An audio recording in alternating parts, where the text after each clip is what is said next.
Bienvenue dans Isme, un espace dédié à celles et ceux qui créent entre deux rives, des artistes venus d'ailleurs ou nés ici de parents venus d'ailleurs, des voix qui portent en elles plusieurs cultures, plusieurs langues et mémoires.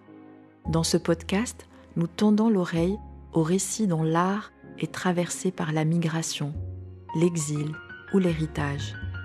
Qu'est-ce que cela change de créer quand on est pétri de deux mondes? Chaque épisode est une rencontre, une conversation intime où l'on questionne les racines, les influences, les doutes et les élans. Car l'art est rarement neutre. Il dit, raconte et invente. Ici, à la croisée des chemins, comme un isthme entre deux pays.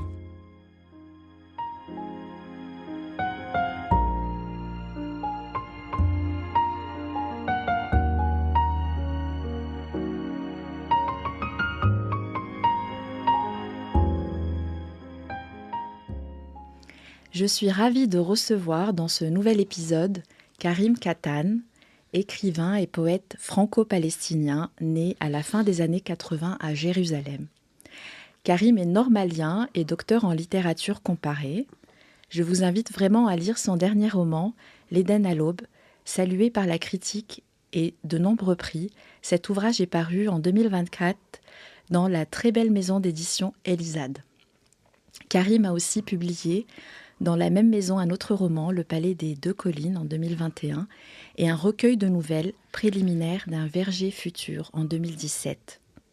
Cette année, c'est avec Hortus Conclusus qu'on le redécouvre, avec cette fois-ci de la très très belle poésie contemporaine, publiée aux éditions L'Extrême Contemporain. Bienvenue Karim, je suis vraiment contente de partager ce moment avec toi. Merci vraiment d'avoir accepté mon invitation. Je suis content d'être là. Merci de m'avoir invité. Comment vas-tu, Karim, là, tout de suite, ici et maintenant? Comment tu te sens? Ça va, on est bien, là. On est bien. Je suis content d'avoir un petit moment d'échange autour d'Hortus Conclusus. Et c'est drôle, je réfléchissais, je me permets, parce que tu m'as présenté comme franco-palestinien. Et je pensais à cette idée d'isme, justement.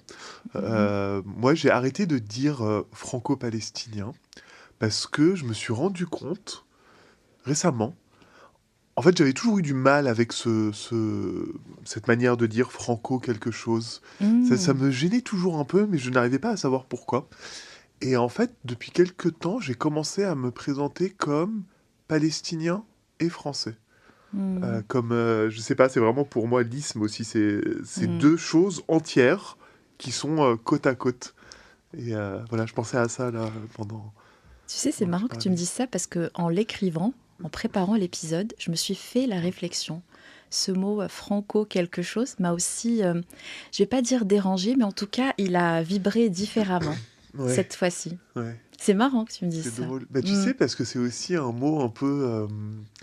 Déjà, il est un peu amputé, tu vois, c'est franco.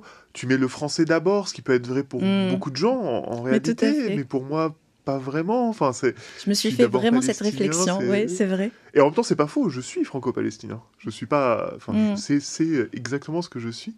Mais oui, c'est le mot qui est utilisé, en fait. Oui, c'est ça, parce qu'à un moment, c'est incroyable, parce que vraiment, en l'écrivant, je me dis palestino-français. Ouais, tu vois, je me suis... aussi. Oui, je me suis posé cette question. Mais c'est très intéressant que tu le dises.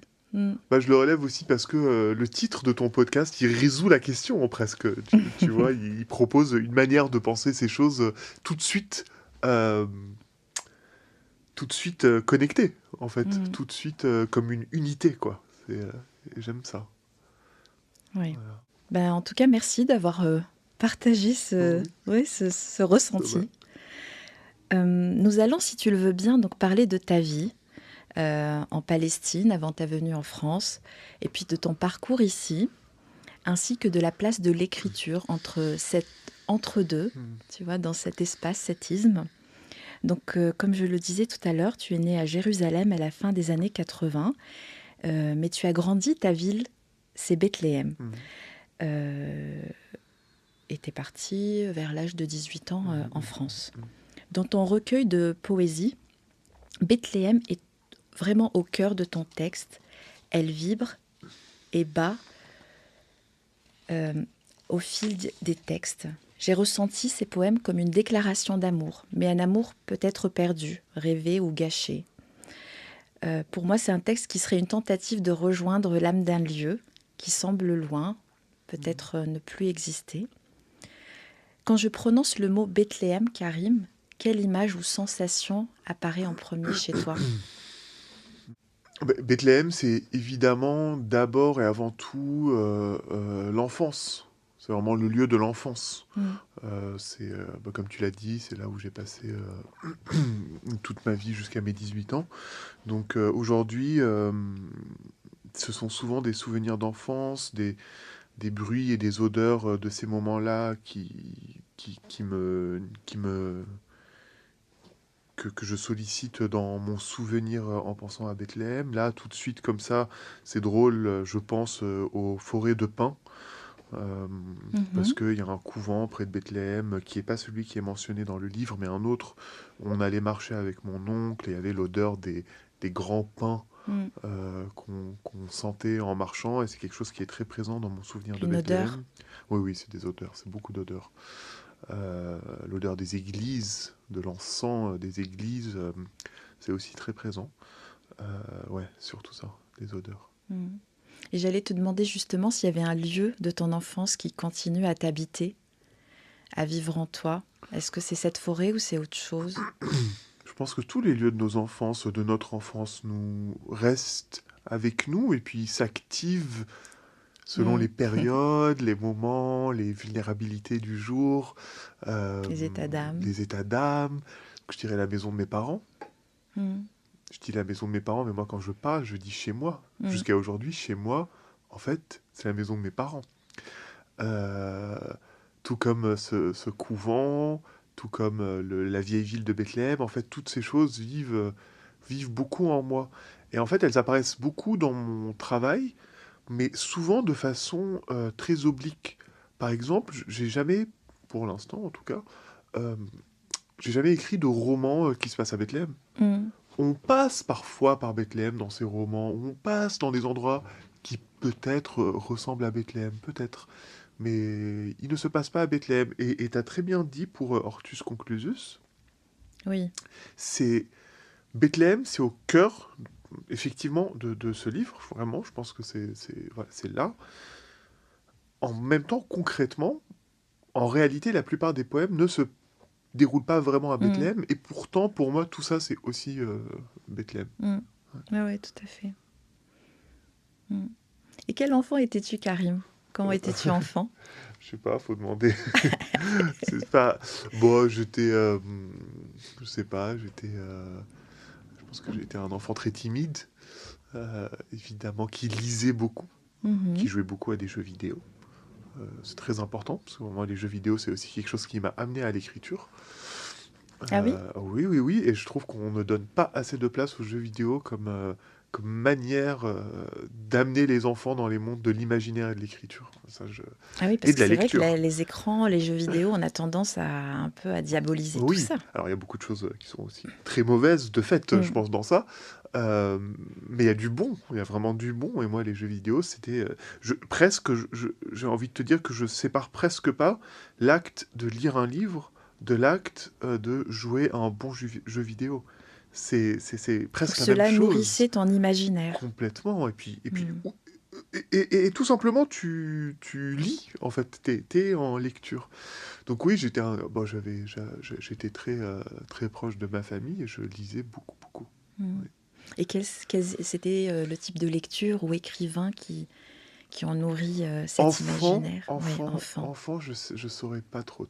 Ado, je pourrais te Ouais, ado dire, peut-être. parce que c'est vrai qu'enfant, je me souviens juste d'une chose, je crois que c'est le cas pour tout le monde, c'est qu'on a une manière de lire quand on est enfant et ado qu'on n'a plus jamais après. En tout cas, moi, je sais que je lisais avec un livre que j'aimais, je pouvais le lire 15 fois de suite. Je le lisais 15 fois de suite. Mm. C'était des livres qui restent en moi d'une manière... En fait, aucun livre ne pourra jamais dépasser les livres que j'ai lus ado, par exemple, que j'ai adoré. euh, Ado. Alors évidemment, maintenant que tu me poses la question, je n'ai plus un seul livre qui me Hmm. passe par la tête. Oui, oui, oui. Euh, mais, Mais ce n'est pas. mais- Oui, mais mais c'est. tu vois, ça reste, Hmm. c'est des choses qui, en fait, qui restent en toi, et plus jamais après tu lis comme ça. Hmm. Après, c'est vrai que moi, j'ai grandi à Bethléem, comme tu l'as si gentiment dit, à la fin des années 80. Euh, donc j'étais ado pendant la deuxième intifada. Donc pendant la deuxième intifada, on était quand même, on a passé énormément de temps sous couvre-feu. Hmm. C'est-à-dire qu'on ne pouvait pas sortir de chez soi pendant Oui, des donc jours et des jours. enfermé On à était l'intérieur dans des un maisons. enfermement total. Hmm. En plus, assez terrifiant. Il y avait des Hmm. tirs, tout ça. Mais ne serait-ce que l'enfermement lui-même. Hmm. C'est une expérience que les gens ont connue pendant le Covid, Confinement, ouais, ouais. pendant le confinement, qui était une expérience qu'on connaissait bien. Donc, Hmm. enfin, vraiment, on était très intime de ces espèces de moments où le temps s'étire et en même temps ça passe très vite On ne peut et en pas même temps on a sortir beaucoup de de chez temps, puis on soi. peut plus Hmm. sortir. Enfin, et, euh, et donc il y avait cet enfermement, une partie en tout cas une partie de mon enfance, pas toute, qui je pense a accéléré, je pense, mon utilisation de la lecture et du jeu vidéo comme moyen, entre autres choses, de m'échapper, Hmm. Hmm. Oui, oui. De t'évader de un peu m'évader, c'est ça, de la maison, quoi. tout à fait. Hmm. Et, euh, et quand tu étais enfant, tu avais envie d'écrire? Tu voulais être écrivain ou rêvais-tu de d'autres métiers? Ouais, je voulais être écrivain. Enfin, je sais pas si je me disais je voulais être écrivain, je sais pas si je me figurais une carrière d'écrivain, mais je voulais écrire. Il y a un moment où je voulais être fleuriste. Je rêvais d'être fleuriste, Hmm. vraiment. Euh, mais euh, mais Pourquoi fleuriste? ben, je sais pas, c'est pas si loin d'être écrivain, tu vois, tu crées des mondes. J'aime beaucoup les couleurs, je pense que c'est un truc qui Hmm. se voit un peu Dans la dans la poésie. poésie, Oui. donc il y a un truc avec les couleurs. Ben, tu crées des mondes avec les couleurs, et puis tu composes ces Oui, mondes, c'est enfin, des tableaux, c'est c'est des des œuvres tableaux, moi d'art. je trouve ça Hmm. magnifique. Même aujourd'hui, à chaque fois que je passe chez un fleuriste, je me dis, tiens, Hmm. peut-être que je préfère une formation Hmm. et essayer de dire ça. Mais c'est très dur d'être fleuriste. Et donc, je ne veux pas me consacrer à ça. Mais ouais, je rêvais d'être fleuriste. Mais j'ai écrit des poèmes quand j'étais tout petit. J'adorais écrire, j'adorais imaginer. Enfin, vraiment, le côté imaginaire de l'écriture, il fait sens. Enfin, il a toujours été important pour moi. Et puis, je pense que très vite, comme j'étais aussi assez timide, ou assez, pas forcément timide, mais assez introverti, je pense. euh, C'était un y- moyen d'expression. ouais, même de comprendre, Hmm. de me comprendre, quoi. Donc un peu un moyen de connaissance de soi. 100%. Ouais, Hmm. une forme de découverte de soi, de Hmm. connaissance de soi par l'écriture. Hmm. Et C'est donc, beau. Hmm. ouais, c'était. Et donc, j'ai toujours, ouais, voulu. Enfin, j'ai toujours écrit, en fait. Le métier d'écrivain, c'était. Je sais pas si je le conceptualisais comme tel, Hmm. mais voilà, je sais que j'écrivais, ouais. Hmm. Mm. C'est beau déjà ce que tu disais par rapport aux fleurs, au Ouais. métier de Il y avait fleuriste. un autre métier que je voulais faire, je me permets de. Oui. Euh, En fait, j'adorais créer des cartes imaginaires, de mondes imaginaires. Donc, je passais beaucoup de temps à dessiner des cartes avec des villes, des routes, des montagnes, des rivières, des machins. Enfin, vraiment, voilà, des cartes Mhm. que j'ai inventées de mondes imaginaires. Je passais vraiment beaucoup de temps à faire ça. C'était l'un de mes jeux préférés. Et même lire des cartes du monde. Enfin, je trouvais ça incroyable, la carte comme chose. Et quand j'étais petit, je voulais aussi, j'avais comme rêve, mais ça je savais que ça n'existait pas, d'avoir comme profession d'être une personne qui invente des cartes de monde imaginaire. Hmm. Mais bon, c'est pas un vrai métier, mais quelque part écrire c'est aussi ça, quoi. C'est Hmm. inventer des cartes de monde imaginaire. Hmm. Pourquoi des mondes imaginaires? Euh, Parce que j'aime ça, je pense parce que c'était par rapport à l'évasion aussi, Hmm. c'était des manières d'imaginer des mondes qui étaient peut-être différents Hmm. du mien, de celui Oui. particulièrement enfermé dans lequel Hmm. j'étais, enfermé et donc vraiment conçu par rapport à partir d'empêchements, Hmm. donc même hors de la deuxième intifada, euh, quand tu es à Bethléem, en Cisjordanie, tu es toujours empêché par quelque chose, t'as pas une mobilité, Hmm. t'as pas une mobilité normale en fait, et Oui, donc liberté. t'as aucune liberté, et donc par rapport à ça, bah, la carte imaginaire. Mm.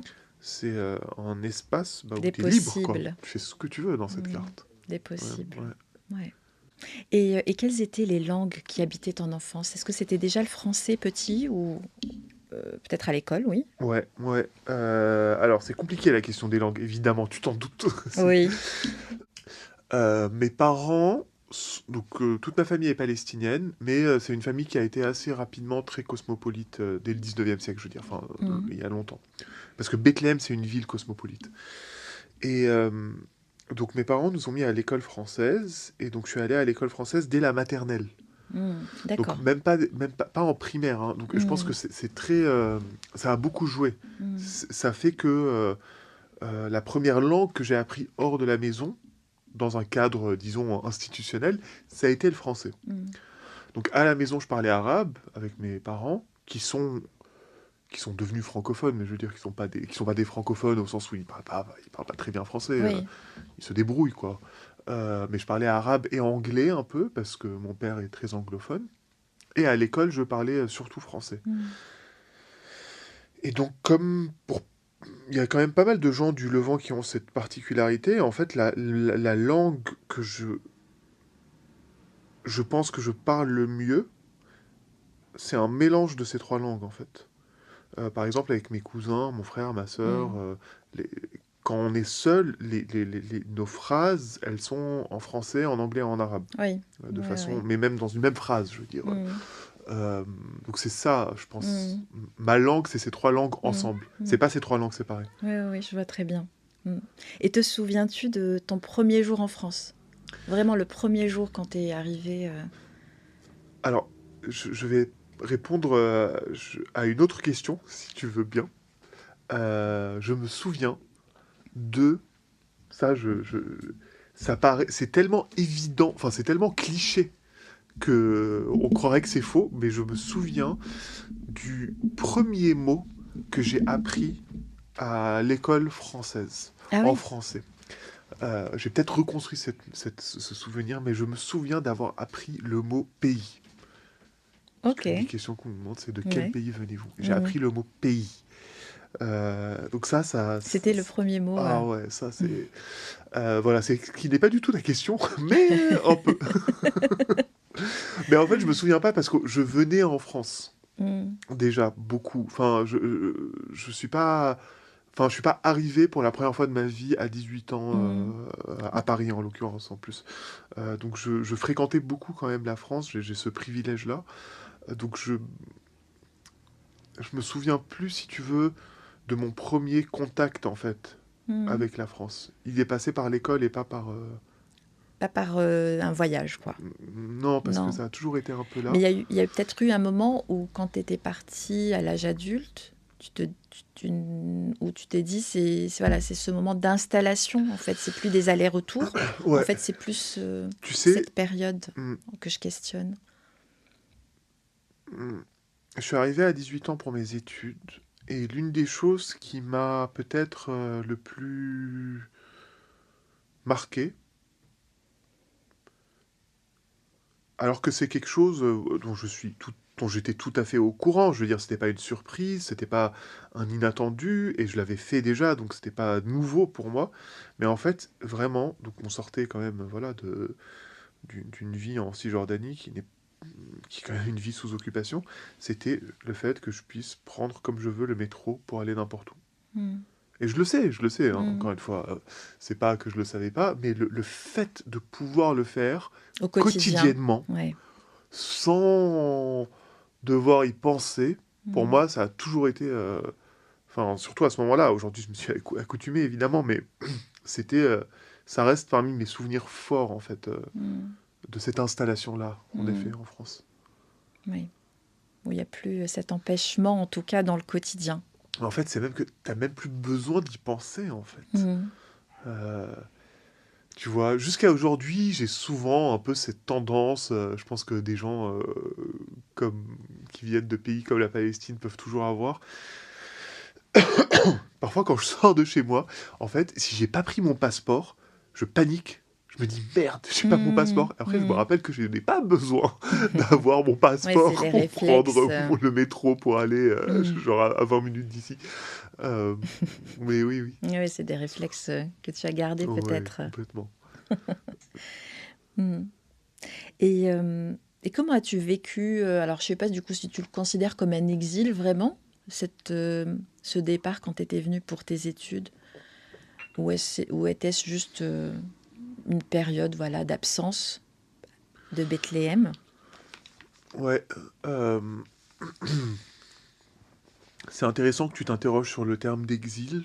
Mm. Euh, Peut-être qu'on pourra y revenir, parce que j'ai pas mal d'opinions sur ça.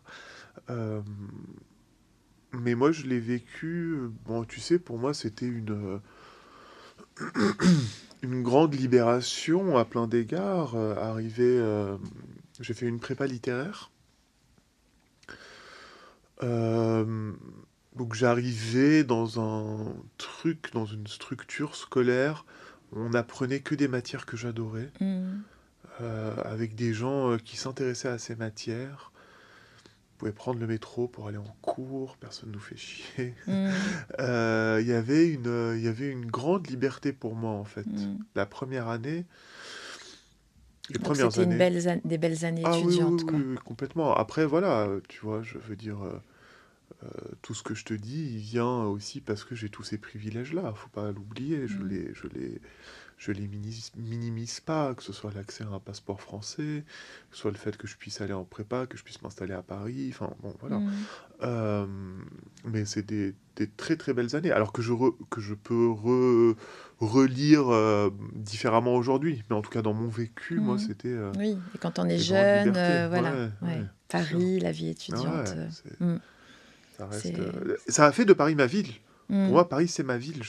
En Mm. fait, c'est un peu bizarre à dire parce que on le dit jamais positivement, mais c'est vrai que je suis parisien aussi, Oui, en fait. Enfin, vraiment. Même si si je quittais Paris demain et que je revenais dans 10 ans, ce serait ma ville, ouais. au même titre que Bethléem. Mm. Tu as Euh, vécu autant d'années à Bethléem qu'à Paris? Maintenant, À je peu crois que c'est près. l'an dernier. Il y a un moment où je me suis dit, tiens, ça va être le moment où tu as vécu Mm. plus de temps à l'extérieur qu'à l'intérieur. Enfin, à l'extérieur de la Palestine qu'à l'intérieur, et je crois que Ouais. c'était l'an dernier. Donc, Mm. C'est vrai ouais, on a ce...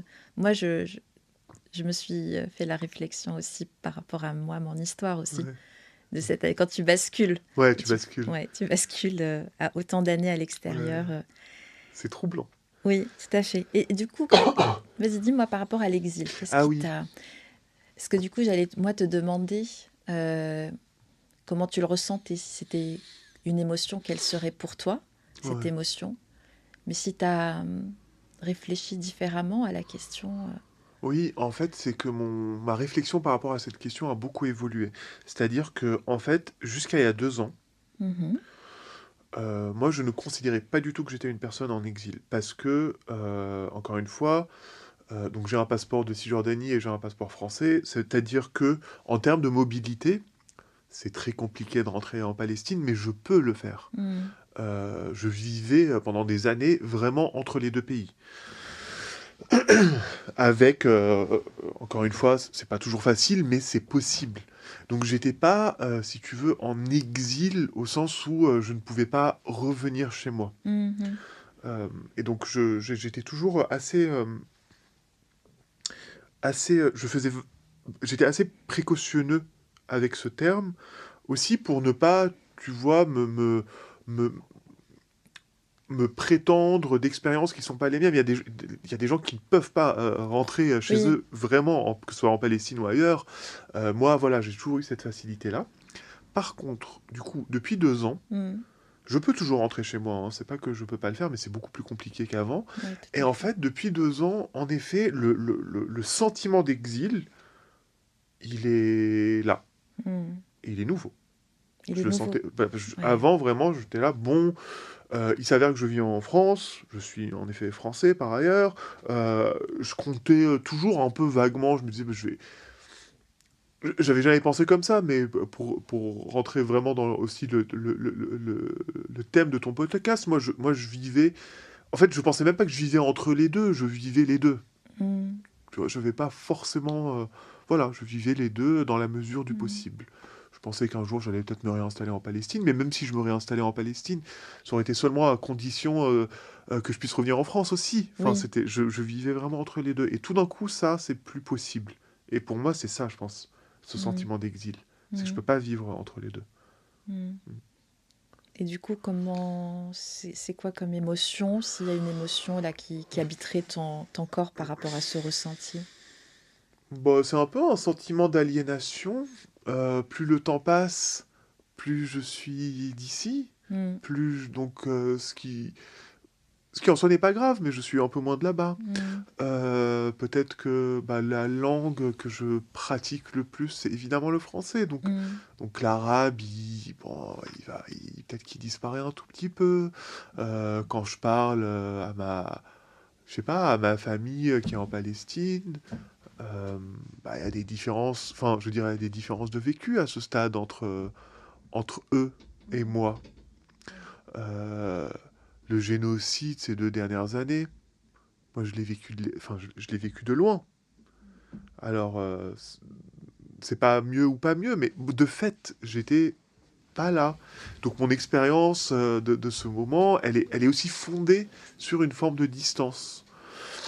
Et cette distance, elle vient en effet avec peut-être un peu un sentiment ouais, d'aliénation un peu. Euh, Ou une douleur aussi. Aussi. ouais, une tristesse en tout cas Mm. plutôt. C'est plus doux en quelque sorte dans la mesure où je sais pas, moi je me dis quand même que je vais quand même passer une partie de ma vie en Palestine. Enfin, je peux pas me Mm. départir de ça. Donc, si tu me disais demain tu peux plus jamais rentrer, je pense qu'il y aurait de la douleur. Mm. Euh, mais pour le moment, c'est pas exact, c'est pas du tout. Enfin, Oui. c'est pas ça. Donc, c'est plus une inquiétude en fait. Mm. Je me dis qui suis-je quand je ne suis plus ça? Mm. Mm. Et du coup, tu as plus l'impression là d'être entre ces deux pays depuis 2 ans? Moins l'impression d'être entre ces deux pays, tu vois. Bah, je suis plus ici en fait que là-bas. Mm. Avant, j'étais étendu entre les deux. Mm. Bien, Bien bien, équilibré. ouais, bien équilibré, Mm. avec une forme de proportion, tu vois. Mm. Enfin, je sais pas, il y avait un truc comme ça. Bon, aujourd'hui, c'est moins le cas. Après, je sais qu'il suffit que je rentre 6 mois à Bethléem. Oui, pour Euh, ressourcer tes racines. je pense. Enfin, Mm. si, enfin, comment dire?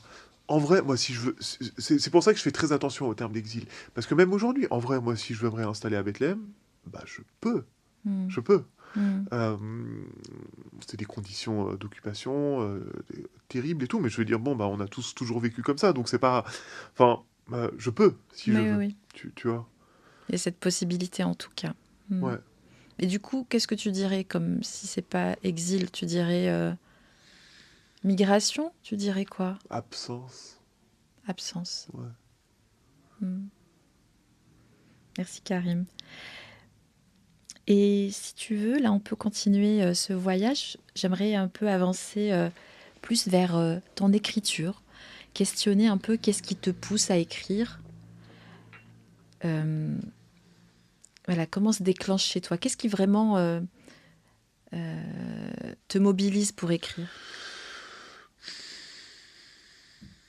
C'est intéressant le verbe mobiliser, parce que je crois que c'est vraiment ça.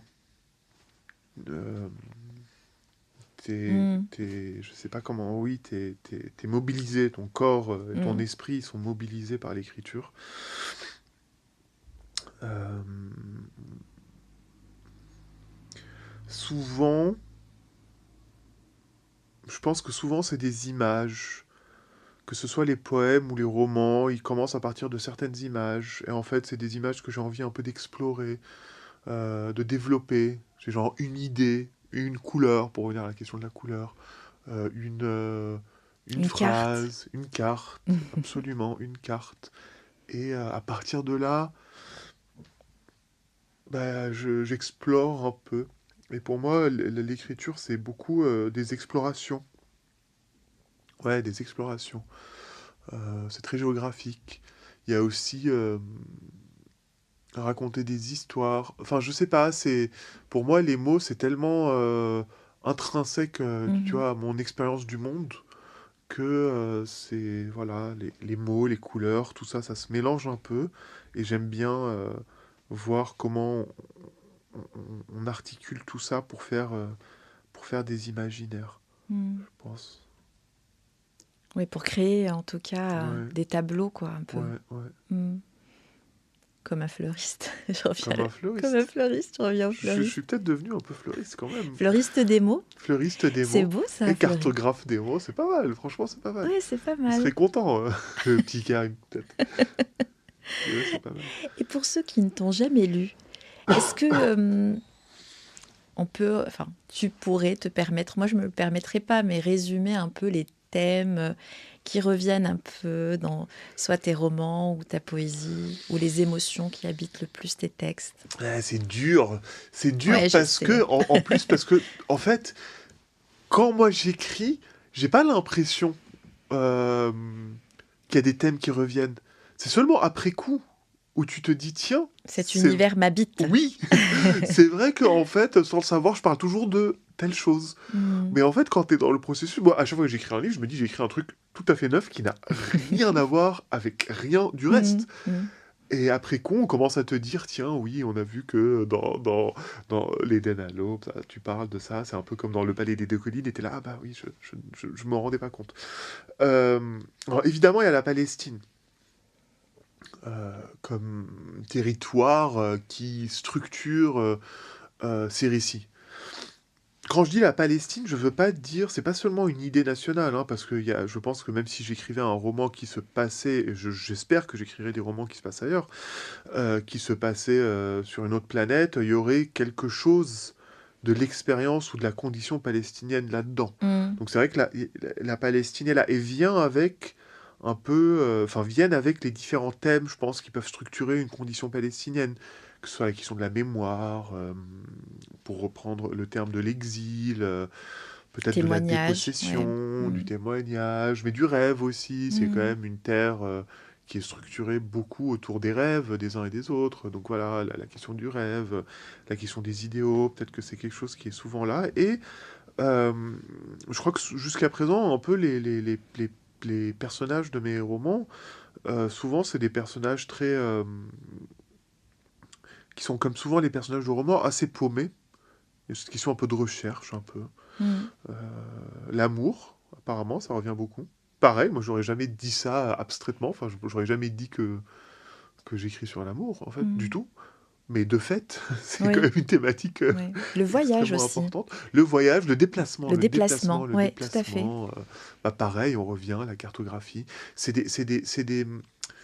Les romans et le recueil aussi, pour le Hmm. coup, en fait, ils sont très, très attachés au sens du lieu. Il y a Hmm. toujours des lieux qui sont Oui. très omniprésents, parfois beaucoup plus présents que les personnages même. Hmm. Les lieux sont toujours là, même si tu veux, là, je suis en train d'écrire un roman. Euh, il se passe dans un pays qui n'est pas nommé, Hmm. Intéressant. mais en fait, et oui, mais en même temps, il se passe la nuit, donc il y a un peu une disparition du lieu, et en même temps, je crois que le lieu, c'est le plus important quand même dans ce roman. Donc c'est toujours le Hmm. lieu, je pense, Hmm. qui souvent... Et dans Hortus Conclusus, c'est aussi une succession de lieux, Oui, tout à fait. complètement. Hmm. Hmm. Donc c'est un peu les thématiques effectivement qui reviennent dans ton œuvre. Et justement, Karim, est-ce que tu nous ferais l'honneur de lire, de choisir peut-être un extrait d'un poème et Oui, de nous le lire? avec Merci. plaisir. Merci beaucoup. Alors, j'hésite un tout petit peu, c'est pour ça que je vais juste regarder. Prends ton temps, Est-ce que... comme tu le sens. euh, euh, parce que, en fait, donc, Hortus Conclusus, c'est un recueil, comme je le disais, qui voyage beaucoup. Hmm. Il part de Bethléem et puis ça va un peu partout. Ça va au Japon, ça va dans des mondes complètement imaginaires. Ça va à Babylone. Tiens, je vais lire celui-là. Parfait. Il est alors, il est, il est pas très long, mais si jamais il est trop long, vous pouvez voilà. Comme tu le sens. Tu t'arrêtes quand tu veux, vraiment. Et puis si vous voulez, vous pouvez le couper. Non. Bah, si. Ça s'appelle Porte d'Ishtar. Tu n'as pas traversé la porte encore qui mène au cœur de leur ville où tu es un rien. Mais déjà, tu les imagines se promener le long de leurs boulevards, bordés de fleurs, d'arbres, de marchands d'épices et de soie, et de parfumeurs, et de tous leurs plaisirs, toutes les possessions de nos mondes. Les imagines se prélasser sur le gazon ou près des fontaines, leurs traits dorés par le couchant, leur corps au repos. Et tu voudrais les voir tous crever, étouffés par la soie et les épices et les parfums. Crever la tête dans la fontaine, crever d'ainsi exister sans jamais penser à toi.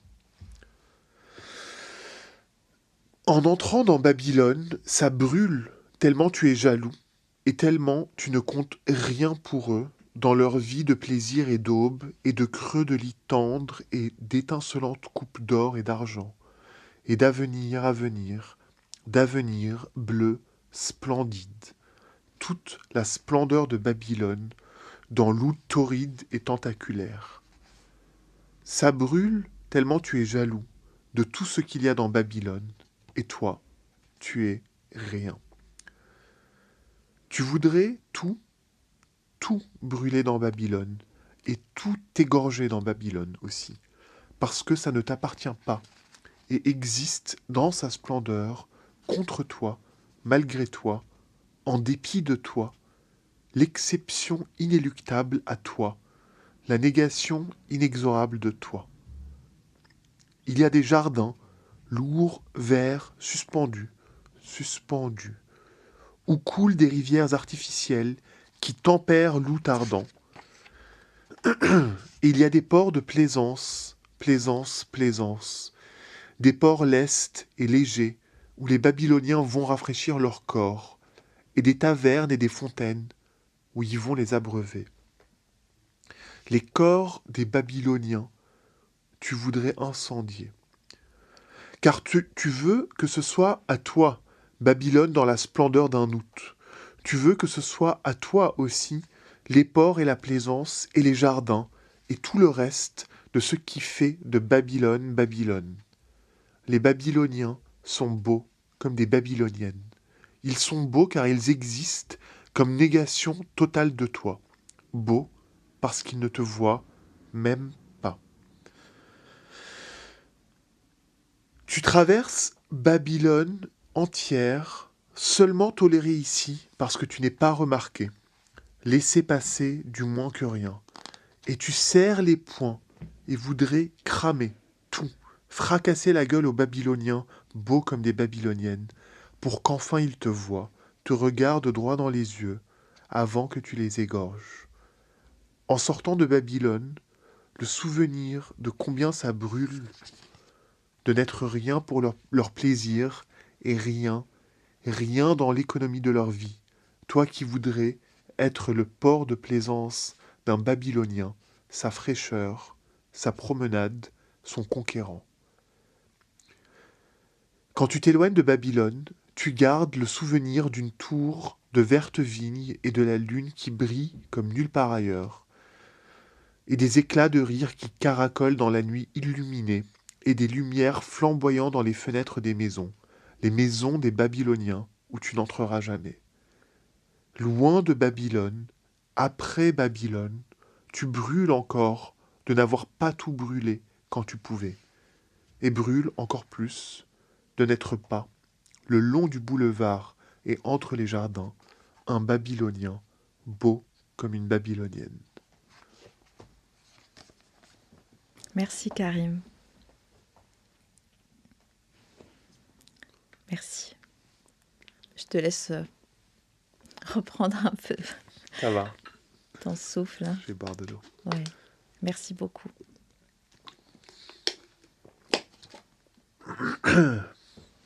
C'est un très beau texte qui résonne vachement. Merci.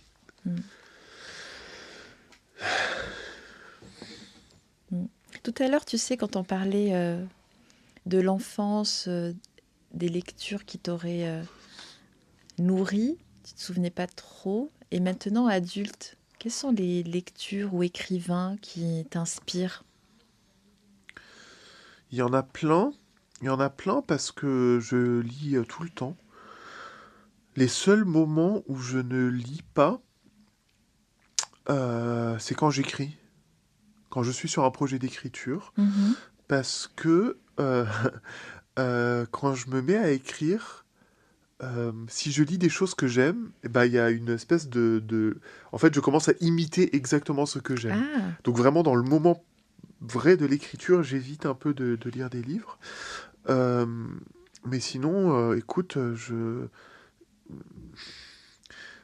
En fait, je, je sais que j'esquive ta question, mais je l'esquive pour une raison précise, c'est que il y a tellement de choses qui me... littéraires qui me nourrissent, que je trouve que dès qu'on en cite une, c'est au détriment de tous les autres. Et donc oui, je pourrais te mentionner un livre, enfin le dernier livre par exemple que j'ai trouvé vraiment extraordinaire, que j'ai lu récemment, c'est un livre du coup de cette rentrée littéraire mhm. de 2025. C'est un livre qui s'appelle Au grand jamais, de l'écrivaine Yakuta Alikavazovic. Euh, j'espère vraiment qu'on prononce son nom comme ça et qu'elle m'en voudra pas. C'est un magnifique roman qui raconte un peu la disparition et le deuil d'une mère. Et en fait, il est tellement beau, tellement fort, tellement intelligent que je le lis très lentement. Tu sais, parfois il y a des livres que vraiment Mhm. tu peux pas les lire vite. Tu voudrais les lire vite parce que tu n'as envie que d'une chose, c'est de Mhm. passer du temps avec. Mais en fait, ils sont tellement forts que Tu le savoures. tu savoures puis tu les lis page par page. Tu vois Mhm. vraiment où tu t'arrêtes et puis tu t'arrêtes, tu le relis 2 jours après, tu continues à lire 2 jours après. Enfin, il y a un truc un peu de voilà de temps passé avec. Et ça, c'est celui. Je suis en train de Mhm. le finir. D'ailleurs, je l'ai toujours pas fini, mais c'est un livre que là que je lis, qui m'accompagne depuis un mois, par exemple, Mhm. et que je recommande très chaleureusement. Ah, ben, c'est noté, Voilà. merci pour la recommandation. Et quand tu écris, donc tu disais que tu lisais pas pendant tes phases d'écriture, tu as des rituels pour écrire ou des espaces dans lesquels tu t'enfermes ou est-ce que c'est un peu dans ton quotidien? J'aimerais trop avoir des rituels. J'aurais trop aimé pouvoir te dire oui, je me réveille à 5 heures du matin, je fais un café, je me mets à mon bureau et je fais ci, je fais ça, j'écris à la main. J'aimerais trop. Peut-être qu'un jour, j'aurai des rituels. Ou une Ce serait... résidence d'écriture? Bah, alors, je fais des résidences et puis en fait, en fait c'est très marrant les résidences parce qu'en fait, l'écriture, je pense comme tout. C'est pas unique à l'écriture. Je pense déjà dans la création en général, mais même dans nos vies, dans tous nos actes de notre vie. En fait, on écrit même quand on n'écrit pas. Mm, Donc il y a tous ces moments un peu de fermentation mm, qui sont un peu malgré toi. mm, Sauf que toi, quand tu veux écrire, tu te dis mais pourquoi j'écris pas? Pourquoi je n'écris pas? Mais en fait, parfois le texte, il vient à un moment donné. Il a besoin du temps dont il a besoin. ouais. Et c'est impossible. Enfin, il faut beaucoup de travail, il faut travailler dur, mais il y a aussi une question un peu Temps de de maturation, temporalité, voilà, ouais. de maturation, parfois d'idées tu vois, qui sont là en germe, puis qui d'un coup prennent forme ou Mm, pas. Parfois, tu es saisi par un truc et il faut que tu commences à écrire. Donc moi, j'avoue, pour le moment, mes pratiques d'écriture, elles sont hyper chaotiques. J'écris déjà quand j'ai le temps. Euh, J'avoue, j'aime bien écrire allongé. c'est vrai? Oui, mais Ah, parce que j'aime bien être dans mon lit aussi. Donc, mais quand je me mets au bureau, je suis quand même plus alerte. Je passe quand même toujours, pas autant que je voudrais, mais je passe par l'écriture à la main. d'accord, Pas entièrement, oui. mais quand même. Et je pense que c'est très important Mm, parce que quand on écrit sur l'ordi, enfin, je veux dire, l'ordi a l'avantage de ses inconvénients, pour ainsi dire. C'est-à-dire que quand on écrit à l'ordi, on peut tout de suite effacer les phrases, on est tout de suite dans un travail d'édition, au sens où on fait une phrase, puis en fait, au final, cette phrase, on peut la copier-coller et la mettre beaucoup plus bas dans le paragraphe, ou beaucoup plus haut, ou la faire bouger. On commence une phrase, et puis tout de suite, on peut l'effacer en se disant non, ça va pas, etc. Et moi, je tape vite, donc en fait, je peux taper à la vitesse des idées que j'ai. Alors que quand tu écris à la main, tu peux pas faire ça. Tu es obligé d'obéir un peu à la vitesse de ta main, à la vitesse de l'écriture, et cette vitesse, elle est un peu incompressible. C'est hyper frustrant. C'est insupportable. Mais en fait, c'est génial, parce que ça te force vraiment à prendre un temps qui est différent, et à finir ta phrase. Alors évidemment, tu peux t'arrêter et la raturer, mais c'est moins, enfin, c'est plus compliqué.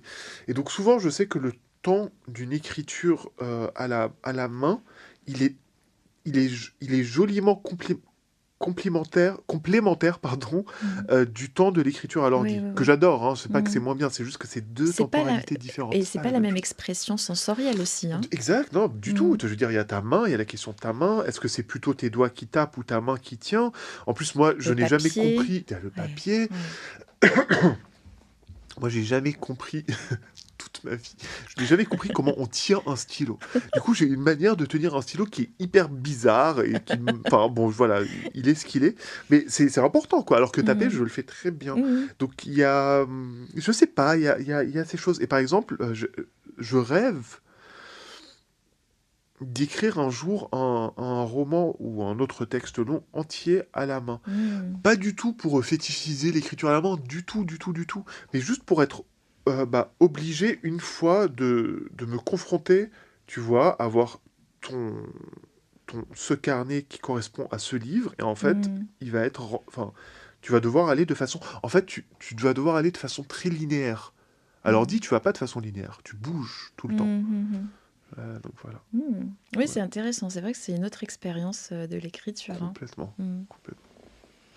Ben, merci Karim, on arrive bientôt à la fin de cet échange. Est-ce que tu souhaites dire d'autres choses ou un peu nous dévoiler des actualités futures de 2026 Bah écoute, je veux pas trop m'avancer, mais c'est vrai, voilà, je suis en train d'écrire un roman dont j'espère, voilà, peut-être que s'il plaît à mes éditrices chez Elisade, peut-être qu'il paraîtra l'an prochain, peut-être, on Mhm. verra. Mhm. Euh, c'est vraiment aussi le premier, c'est le premier roman qui se...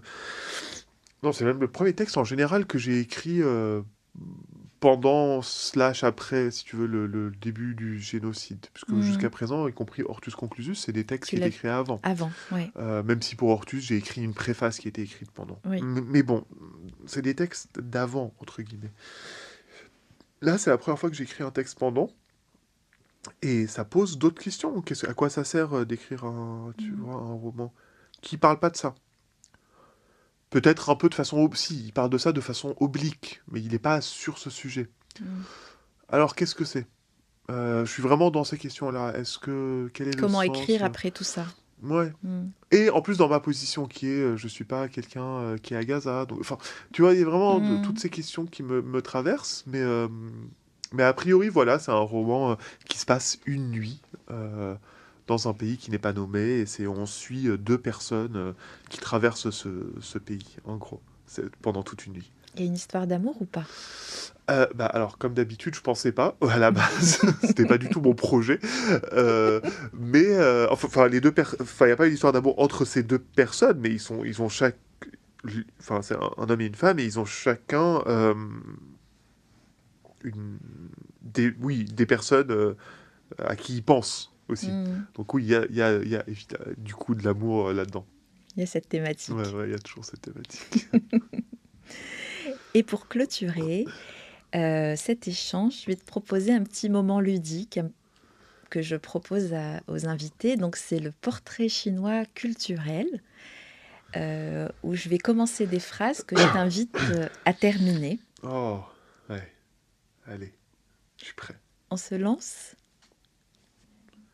Si j'étais un livre, je serais... Oh, la tempête de Shakespeare. Si j'étais un film, je serais... Un film? Oui. Ah, tu me poses une colle. On passe sinon. On passe pour le moment. Si j'étais une musique, je serais... Je réagis mal au stress. On passe. Déjà, on va recommencer après. Si j'étais un plat cuisiné, je serais... Oh, je serais, bien sûr, je serais la mlourier, qui est de ma Oui. mère. Oui. Si j'étais une langue, je serais... La langue des fleurs. Et enfin, si j'étais un pays, je serais... Le Japon. Mille merci, Karim, Merci d'avoir à toi. accepté mon invitation. Merci à toi. Ouais, merci à toi, c'était très chouette. C'était très surprenant mes réponses. Ah oui, tu t'y attendais pas. Hein. Non. Merci beaucoup en tout cas pour cette sincérité et ce beau moment partagé ensemble. Merci à toi. À très bientôt dans ISM.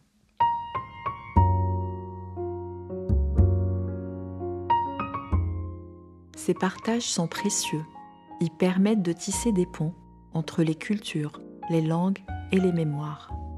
Ici, on croit que l'art est un lieu de rencontre, que le métissage culturel est une richesse et que nos différences sont une force créative. Continuons à écouter, à nourrir notre curiosité et à aller éternellement à la rencontre. Si cet échange vous a touché, n'hésitez pas à vous abonner, à partager l'épisode autour de vous ou à laisser quelques mots. C'est ce qui fait vivre ce podcast. À très bientôt dans ISM. Merci.